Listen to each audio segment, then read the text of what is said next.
We've been talking about the candid conversation Prince Harry and Meghan had with Oprah last night, including some of the moments that did not air last night. Oprah joins us now to discuss. Oprah, hey, let's pick it up right where we left off before the commercial break, where Harry wants to make it very clear, it seems, that he did not blindside the Queen. We left, I don't know if you could hear it, with a bite where you said, doesn't the Queen get to do what the Queen wants to do? He had made several attempts to see his grandmother. Yes, and I think that was such an important story to be shared last night.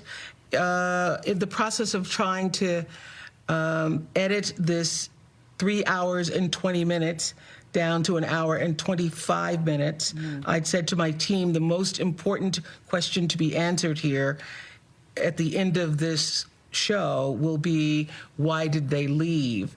And I think the stories about being blindsiding the Queen were very, very damaging to them and also hurtful, because they understood very clearly that there had been months and months of preparation before they actually moved to Canada. And truthfully, there was a statement by the Queen, Her Majesty the Queen, on January 18th in which she said, following many months of conversations and more recent discussions, I am pleased that together we have found constructive and supportive way forward for my grandson and his family. So the Queen on January 18th actually said that there'd been months of conversation, but in spite of that, there were still all of those stories about blindsiding the Queen, blindsiding the Queen. That's why the details are important. I'm very happy that... That is why the details are important. That's why the details are important. Tabloids print stuff that they know is false and have been told isn't true. But Oprah, it's also, right.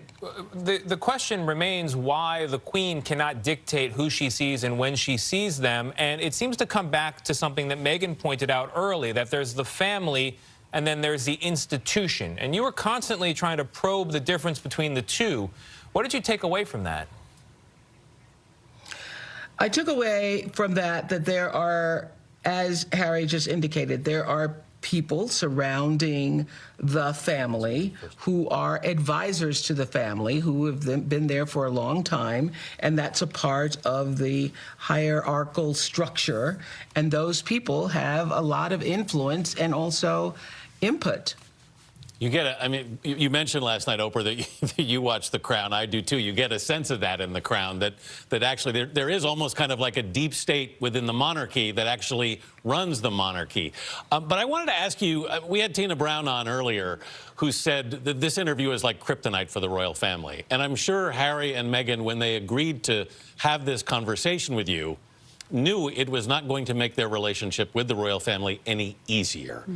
Why do you think they agreed to do it? Oh, I think they agreed to do it, wanted to do it, were ready to do it, because when you have been lied about for a series of years, I think anybody, you can understand this if in your own office or in your own family, somebody is saying things about you that are not true, and how hurtful that is.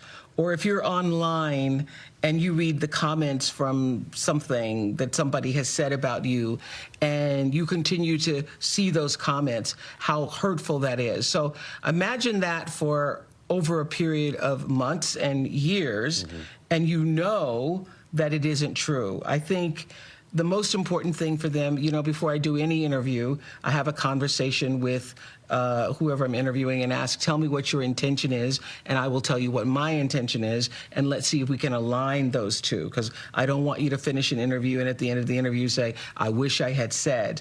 And but Oprah, let's talk about, texted. Let's talk about, wait, the jaw-dropping moment, the first one, about the color of the baby's skin. Yeah. And you asked Harry about it when he came out. He did not tell you who it was. Did you all have another conversation about it? Because that was something that, there's a big guessing game all around the world. Who was it, who was it, who wasn't? I thought it was very touching that Harry still is choosing to protect the identity of whoever that was. Yes, and he did not share the identity with me, but he wanted to make sure that I knew, and if I had an opportunity to share it, that it was not his grandmother nor his grandfather. were a part of those conversations. That it was not his grandmother and Prince Philip, you said? Yeah, Was and not his a part. grandfather.